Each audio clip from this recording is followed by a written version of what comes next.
Hello दोस्तों, कैसे हैं आप सब लोग। मैं सीए कौशल छाजेड़ स्वागत करता हूं आप सभी लोगों का अकाउंट्स के गुरुजी चैनल में। और आज पेश करते हैं क्लास 12 की अगली वीडियो नंबर 88। हमारी जो ये वीडियो आई है ये थोड़े दिनों बाद आई है। उसका ये रीज़न था कि अभी तक हम लोगों ने जितना भी कंसेप्ट पढ़ा है, जो भी चीज़ें देखी है, हम लोगों ने cash flow from operating, investing, financing activity तीनों पढ़ लिया, कैश फ्लो स्टेटमेंट बना लिया, कुछ न्यूमेरिकल क्वेश्चन सॉल्व कर लिए। बच्चे अभी तक जो भी लोग वीडियोस देख रहे थे, आई होप आप लोगों ने अभी तक सारी वीडियोस देख ली होगी। और अगर आप लोगों ने अभी तक की सारी वीडियोस देख ली तो आज की ये वीडियो आप लोगों के लिए चुटकियों का खेल है। बहुत आसान सा टॉपिक है, बहुत इजी सी चीज़ है। आज हम लोग डिस्कस करने वाले हैं कुछ ऐसा टॉपिक जो अभी तक की जितनी भी वीडियोस बनाई हैं उन वीडियोस से रिलेटेड नहीं है, थोड़ा सा अलग टॉपिक है। जनरली एग्जाम में जो 1 मार्क MCQ आता है वो इस चीज़ में से आ जाता है। तो चलिए शुरू करते हैं आज की हमारी वीडियो नंबर 88।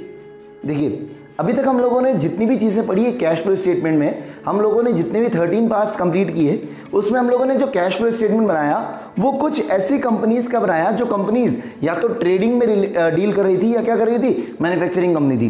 मतलब ऐसी सारी कंपनीज थी जिनका काम या तो ट्रेड करना है, ट्रेड करना मतलब गुड्स परचेज करके गुड्स सेल करना, या मैन्युफैक्चरिंग कंपनीज थी मतलब सर हम लोग रॉ मटेरियल लाएंगे, उससे गुड्स बना के फिर बाद में बेचेंगे, वो सारी कंपनीज थी। अगर मैं बात करूं कैश फ्लो स्टेटमेंट के पॉइंट ऑफ व्यू से, तो कैश फ्लो स्टेटमेंट के पॉइंट ऑफ व्यू से हम क्या करते हैं, सारी कंपनीज को 2 पार्ट में डिवाइड कर देते हैं। कितने पार्ट में? 2 पार्ट में। मैं कैश फ्लो स्टेटमेंट के पॉइंट ऑफ व्यू से जितनी भी कंपनीज होती है उनको 2 पार्ट में डिवाइड कर देता हूं। एक तो अभी तक हम लोगों ने जिन कंपनीज के बारे में पढ़ा है, अभी तक हम लोगों ने जो 13 पार्ट्स कंप्लीट किए, उन कंपनीज को एक बार के लिए नाम दे देते हैं नॉर्मल कंपनीज। कौन सी कंपनीज? Normal companies. एक बार के लिए हम लोगों ने इसको नाम क्या दे दिया? Normal companies. सर ये सारी वो कंपनीज हो जाएगी जिनका काम या तो ट्रेडिंग है, या तो जिनका काम क्या है, ट्रेडिंग, या फिर क्या काम है, मैन्युफैक्चरिंग काम है सर इनका, या तो ट्रेड करेंगे या मैन्युफैक्चर करेंगे। ये सारी नॉर्मल कंपनीज हो गई। सर कुछ और कंपनीज भी होती है जिनका ना तो काम ट्रेडिंग होता है ना ही मैन्युफैक्चरिंग होता है। ऐसी कौन सी कंपनीज होती है? वो कंपनीज होती है फाइनेंशियल कंपनीज। कौन सी कंपनीज? Financial companies. अब सर ये जो फाइनेंशियल कंपनीज होती है इनका काम क्या होता है? जैसे मैंने बोला ना नॉर्मल कंपनीज में वो कंपनीज आ जाती है जिनका काम या तो ट्रेड करना है या मैन्युफैक्चर करना। ट्रेड करने का मतलब हमने सामान मंगाया मुंबई से, बेच दिया सर गुजरात में, या फिर हमने मुंबई से सामान खरीदा, मुंबई में बेच दिया, राजस्थान से खरीदा, राजस्थान में बेच दिया, यूपी से खरीदा, यूपी में बेच दिया। इन कंपनीज का काम क्या है? सामान खरीद के बेचने का काम है। मैन्युफैक्चरिंग का मतलब हम सर रॉ मटेरियल लेके आएंगे कहीं से, हमारे यहाँ पर लाके उसको प्रोसेस करेंगे और उस रॉ मटेरियल को फिनिश गुड्स में कन्वर्ट करके आगे बेचेंगे। हम रॉ मटेरियल नहीं बेच रहे हैं, रॉ मटेरियल को यूज़ किया, उससे कुछ सामान बनाया और उसको आगे बेचा। अब ये सारी नॉर्मल कंपनीज है। तो सर फाइनेंशियल कंपनीज में कौन सी कंपनीज आ गई? फाइनेंशियल कंपनीज में वो सारी कंपनीज आ जाएगी जिनका प्रिंसिपल रेवेन्यू जनरेशन एक्टिविटीज़ कौन कौन सी होगी।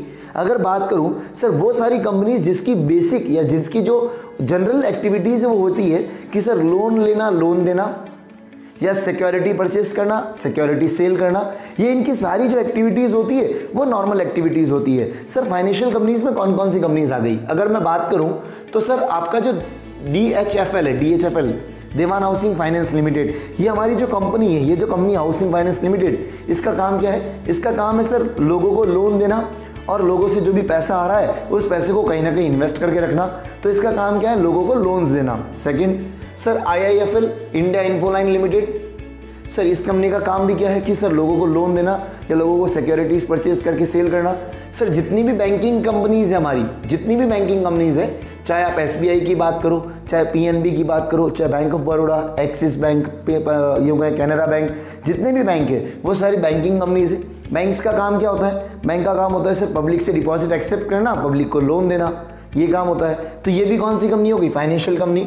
उसके अलावा जितने भी नॉन बैंकिंग फाइनेंशियल इंस्टीट्यूशंस होते हैं या नॉन बैंकिंग फाइनेंशियल कंपनीज होती है, वो सारी कंपनीज भी फाइनेंशियल कंपनीज में आती है। सर जो कंपनीज म्यूचुअल फंड्स परचेज करती है, सेल करती है, म्यूचुअल फंड्स में इन्वेस्ट करने का काम है जिन कंपनीज का, जो सारी कंपनीज यूँ कहें कि जिनका प्रिंसिपल रेवेन्यू जनरेशन एक्टिविटीज़ के अंदर सिर्फ यही काम है सिक्योरिटी परचेज करना, सेल करना, लोन लेना, लोन देना, वो सारी कंपनीज फाइनेंशियल कंपनीज में आ जाती है। सर एक चीज़ तो क्लियर हो गई कि ये कुछ खरीदते नहीं है, कुछ बेचते नहीं है, गुड्स कुछ खरीदते नहीं, कुछ बेचते नहीं है। इन लोगों के लिए सिक्योरिटीज़ ही इनके लिए एकमात्र गुड्स है जिनको ये खरीदेंगे बेचेंगे। यहाँ पर जो कंपनीज थी, इन कंपनीज का काम इन कंपनीज के जैसा नहीं है। यहाँ पर ये लोग लोन लेते हैं, लोन देते हैं, रेगुलर बेसिस पे लोन लेंगे, लोन देंगे, सिक्योरिटी खरीदेंगे, बेचेंगे। इनका रेगुलर काम है, ऑर्डिनरी नेचर की एक्टिविटी है। क्या यहाँ पर सिक्योरिटी खरीदना, सिक्योरिटी बेचना, लोन लेना, क्या नॉर्मल एक्टिविटी होती थी क्या? नहीं सर। ये जो नॉर्मल कंपनीज हैं इनको हम लोग कहते हैं नॉन फाइनेंशियल कंपनीज। क्या कहते हैं इनको? Non financial companies. अब बात आती है कि सर हम लोगों ने ये जो 13 वीडियोस देखी है, हम लोगों ने जो 13 पार्ट्स कंप्लीट किए, इसमें आपने सिखाया इसके बारे में सिखाया नहीं, तो क्या इसके बारे में और वीडियोस आएगी क्या ये कंसेप्ट और बड़ा है क्या? बेटा ये कंसेप्ट बहुत ईजी है। ये जो आपका नॉन फाइनेंशियल कंपनीज है ना, इससे आपके 6 मार्क्स का जो क्वेश्चन आता है वो इसमें से आता है। सर फाइनेंशियल कंपनीज वाला कंसेप्ट पढ़ क्यों रहे जब 6 मार्क्स का क्वेश्चन इसमें से आता है? सर फाइनेंशियल कंपनीज वाला जो टॉपिक है इसमें से जनरली आपके जो 1 मार्क क्वेश्चन है वो जनरली इसमें से बन जाते हैं। जितने भी 1 मार्क क्वेश्चन है, थियोरेटिकल हो गए, प्रैक्टिकल हो गए, जो भी छोटे मोटे क्वेश्चन होंगे वो इसमें से बन जाते हैं, इसलिए इसको पढ़ना ज़रूरी है। अब मैं इसको डिटेल में लेके चलता हूँ कि है क्या चीज़। अगर मैं नॉन फाइनेंशियल कंपनीज की बात करूँ तो आप लोगों को पता होगा, हम लोगों ने एक चीज़ देखी थी कि सर परचेज या सेल ऑफ सिक्योरिटीज़ या यूँ कहूँ इन्वेस्टमेंट हम किस में लिखते थे, कौन सी एक्टिविटी का पार्ट मानते थे? सर हम इसको मानते थे इन्वेस्टिंग एक्टिविटी का पार्ट, ठीक है सर। या यूँ कहूँ कि सर लोन्स ग्रांटेड, हम लोन्स अगर देते थे, लोन्स एंड एडवांसेज, तो वो कौन सी एक्टिविटी में आता था? वो भी इन्वेस्टिंग में आता था सर। उसके अलावा सर अगर हम लोन्स लेते थे, लोन्स टेकन, चाहे आपने बैंक से लोन लिया, चाहे आपने पब्लिक से लिया, चाहे डिबेंचर इशू की, कुछ भी किया, वो हमारे लिए कौन सी चीज़ होती थी? वो हमारे लिए फाइनेंसिंग एक्टिविटी का पार्ट होता था। पर ये जो एक्टिविटीज़ होती है, ये एक्टिविटीज़ इन कंपनी के लिए ऑर्डिनरी काम है। सिक्योरिटी खरीदना बेचना, लोन लेना लोन देना, ये इनके लिए ऑर्डिनरी नेचर की एक्टिविटी हो गई। तो सर इसका मतलब ये जो एक्टिविटीज़ इन्वेस्टिंग और फाइनेंसिंग हुआ करती थी नॉन फाइनेंशियल के लिए, वो फाइनेंशियल कंपनी के लिए ऑपरेटिंग नेचर की एक्टिविटी हो जाएगी। तो फाइनेंशियल कंपनीज के लिए ऑपरेटिंग एक्टिविटीज़ में क्या क्या चीज़ें आ जाती? बहुत ध्यान से सुनना। ऑपरेटिंग एक्टिविटीज़, इनके लिए ऑपरेटिंग एक्टिविटीज़ कौन कौन सी हो जाएगी? इनके लिए ऑपरेटिंग एक्टिविटीज़ में से सबसे पहली चीज़ ये परचेज और सेल ऑफ सिक्योरिटीज़, परचेज और sale of securities. Sir securities purchase करना, सेल करना, ये इनका प्रिंसिपल नेचर ऑफ बिजनेस है, तो उसी से प्रॉफिट जनरेट करते हैं, उसी से प्रॉफिट अर्न भी करते हैं, तो ये इनके लिए ऑपरेटिंग एक्टिविटी हो गई, ठीक बात है सर। उसके अलावा सर लोन्स टेकन और लोन्स ग्रांटेड, लोन लेना या लोन देना, ये इनके लिए कौन सी नेचर की एक्टिविटी होती है? ऑपरेटिंग नेचर की। सर ये हम लोगों ने जो सिक्योरिटी परचेज करी, हम लोगों ने जो लोन लिए, लोन दिए, उन पर हमें इनकम होगी कि नहीं होगी? बिल्कुल होगी सर। अगर हम लोगों ने सामने किसी भी पर्सन को लोन दिया, बैंक ने अगर किसी को लोन दिया तो बैंक को क्या मिलेगा? इंटरेस्ट मिलेगा। बैंक ने अगर किसी कंपनी में शेयर्स परचेज किए किसी कंपनी के, तो उसको क्या मिलेगा? बैंक को इंटरेस्ट मिलेगा। तो बैंक्स के लिए या यूँ कहें कि किसी भी फाइनेंशियल कंपनीज के लिए डिविडेंड रिसीव करना या यूँ कहें कि इंटरेस्ट रिसीव करना, ये कौन से नेचर की एक्टिविटी हो जाती है? ऑपरेटिंग नेचर की। आप लोगों को बता दूं, हम लोग इतने टाइम से पढ़ते हुए dividend income, rental income, dividend receive करना, या आपको अगर यूँ कहें कि इंटरेस्ट रिसीव हो रहा है, डिविडेंड या इंटरेस्ट रिसीव, ये हम कौन से एक्टिविटी का पार्ट मानते थे बेटा? ये हम इन्वेस्टिंग एक्टिविटी का पार्ट मानते थे। यहाँ पर इन्वेस्टिंग एक्टिविटी का पार्ट नहीं है, यहाँ पर ये कौन सी एक्टिविटी का पार्ट होता है बेटा? ऑपरेटिंग एक्टिविटी का। अभी क्यों कोई बच्चे बोलेंगे सर इसको हम ऑपरेटिंग में भी तो लिखते थे। बेटा ऑपरेटिंग में हम लोग प्रॉफिट कैलकुलेट करने के लिए इनको लिखते थे। ये कैश फ्लो कौन सी एक्टिविटी का पार्ट होता है? इनका जो कैश फ्लो है वो कौन सी एक्टिविटी का पार्ट है? वो इन्वेस्टिंग एक्टिविटी का। ऑपरेटिंग में इसका डबल इफेक्ट जाता था, क्यों? क्योंकि ऑपरेटिंग में हम लोग जब प्रॉफिट निकालते थे तो ये इनकम जोड़ दी गई थी, इसलिए इसको क्या करते थे? कम करते थे। तो ऑपरेटिंग का कैश फ्लो नहीं है, ये कैश फ्लो तो इन्वेस्टिंग का ही है, पर इसका प्रॉफिट में जो इम्पैक्ट आया उसके लिए इसको ऑपरेटिंग में भी लिखना पड़ता है। आया समझ में? अब सर इन कंपनीज के लिए डिविडेंड रिसीव करना, इंटरेस्ट रिसीव करना एक नॉर्मल नेचर ऑफ एक्टिविटी है। ये लोन दे रहे हैं तो इंटरेस्ट मिल रहा है, सिक्योरिटी सेल कर रहे हैं तो उस पर इंटरेस्ट मिल रहा है। अब उसके अलावा अगर बात करी जाए तो अगर ये किसी भी इंटरेस्ट को पे कर रहे हैं, इंटरेस्ट ऑन लोन पेड, इन्होंने कहीं से लोन लिया, उस पर इंटरेस्ट पे कर दिया। मान लीजिए सर बैंक ने क्या किया? बैंक ने पब्लिक से बोरोइंग्स करी, बैंक को उस पर इंटरेस्ट देना पड़ रहा है, तो बैंक के लिए वो इंटरेस्ट कौन सी नेचर की एक्टिविटी हो गई? वो बैंक के लिए ऑपरेटिंग नेचर की एक्टिविटी हो गई। आया समझ में? यहाँ पर अगर मैंने लोन्स लिखा है, ध्यान रखना, लोन्स टेकन, लोन्स ग्रांटेड, तो यहाँ पे एक्सक्लूडिंग डिबेंचर्स, मतलब डिबेंचर को इश्यू करना। डिबेंचर अगर कंपनी इश्यू कर रही है, कोई भी फाइनेंशियल कंपनी अगर डिबेंचर दे रही है, खरीद नहीं रही, डिबेंचर दे रही है, इश्यू कर रही है, excluding issue of debentures. Issue of debentures इनके लिए कौन सी एक्टिविटी का पार्ट होता है? फाइनेंसिंग एक्टिविटी का। ध्यान रखना, शेयर इशू करना, डिबेंचर इशू करना, ये इनके लिए कौन सी एक्टिविटी का पार्ट होता है? लिख देता हूं यहां पे, issue of shares and debentures, ये इनके लिए कौन सी एक्टिविटी का पार्ट होता है? आज भी ये इनके लिए फाइनेंसिंग एक्टिविटी का पार्ट है। इनके ऑपरेटिंग एक्टिविटी में कौन कौन सी चीज़ें आती है? सर, सिक्योरिटीज़ परचेज करना, सेल करना, उसके अलावा लोन लेना, लोन देना, जो डिविडेंड इनकम होती है, इंटरेस्ट इनकम होती है, वो इनके लिए ऑपरेटिंग नेचर की इनकम होगी। उसके अलावा लोन जो इन लोगों ने ले रखे हैं उस पर इंटरेस्ट देना इन लोगों के लिए नॉर्मल नेचर ऑफ एक्टिविटी है। आया समझ में?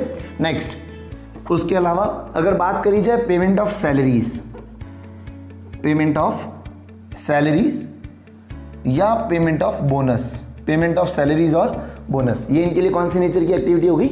ये इनके लिए इनकी ऑपरेटिंग नेचर की एक्टिविटी हो गई। उसके अलावा sir payment of tax, payment of tax और refund of tax, payment of tax और रिफंड ऑफ टैक्स, ये भी इनके लिए कौन सी नेचर की एक्टिविटी हो गई? ये इनके ऑपरेटिंग नेचर की एक्टिविटी है। आया समझ में?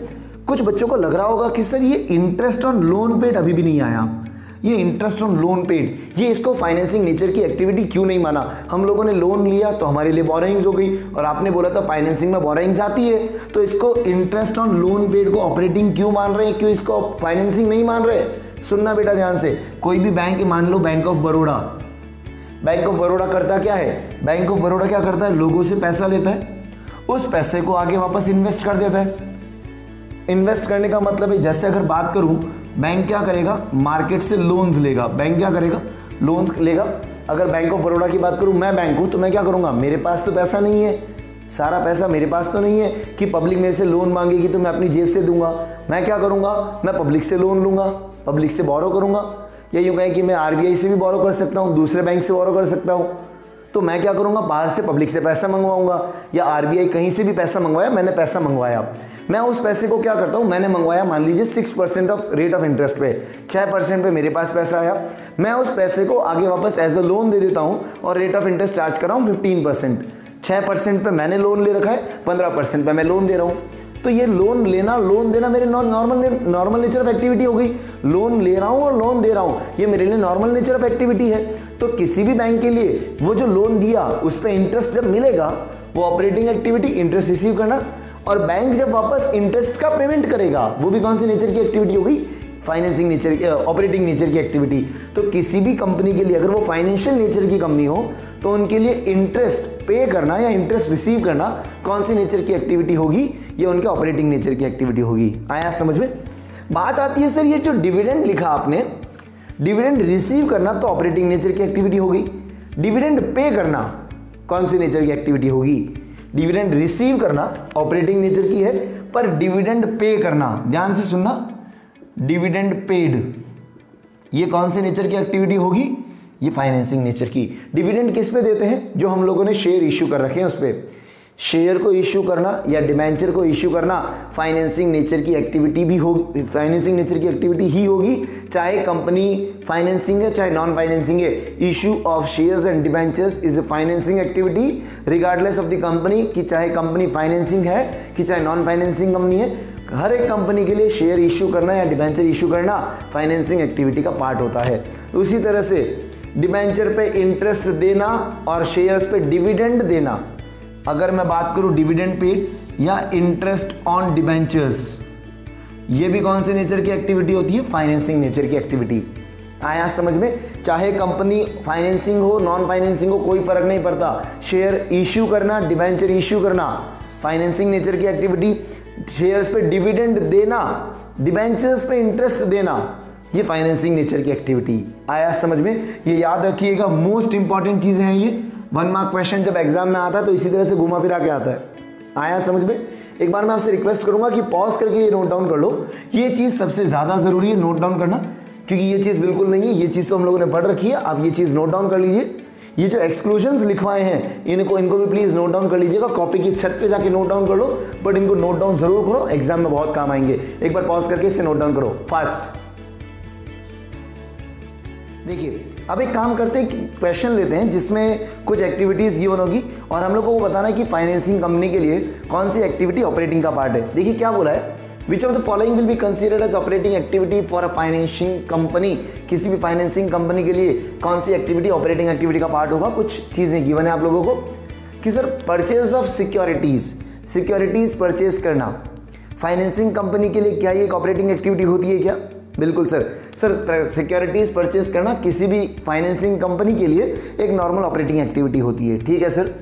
सेल ऑफ सिक्योरिटीज, सिक्योरिटीज को सेल करना किसी भी फाइनेंसिंग कंपनी के लिए सिक्योरिटीज परचेज करना, सेल करना कौन से नेचर की एक्टिविटी होती है? ऑपरेटिंग। तो सर ये भी ऑपरेटिंग नेचर की एक्टिविटी होगी। नेक्स्ट अगला बोला है issue of 10% debentures, debenture issue करना।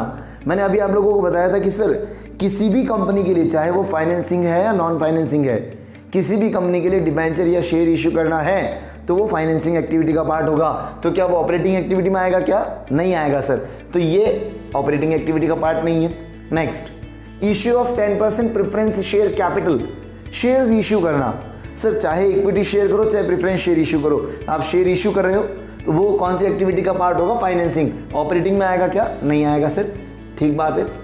Payment of interim dividend, sir मैंने आप लोगों को एक चीज अभी बताई कि इंटरिम डिविडेंड हो या कोई सा भी डिविडेंड हो, किसी भी कंपनी के लिए डिविडेंड पे करना ऑपरेटिंग एक्टिविटी का पार्ट नहीं होगा, हमेशा कौन सी एक्टिविटी का पार्ट होगा?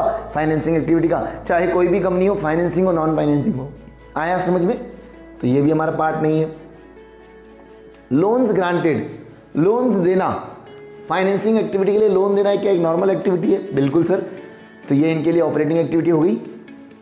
Interest on loans received, company को कंपनी जो फाइनेंसिंग कंपनी है उसको लोन रिसीव हो रहा है इंटरेस्ट पे, सॉरी कंपनी को क्या रिसीव हो रहा है? इंटरेस्ट रिसीव हो रहा है लोन्स पे।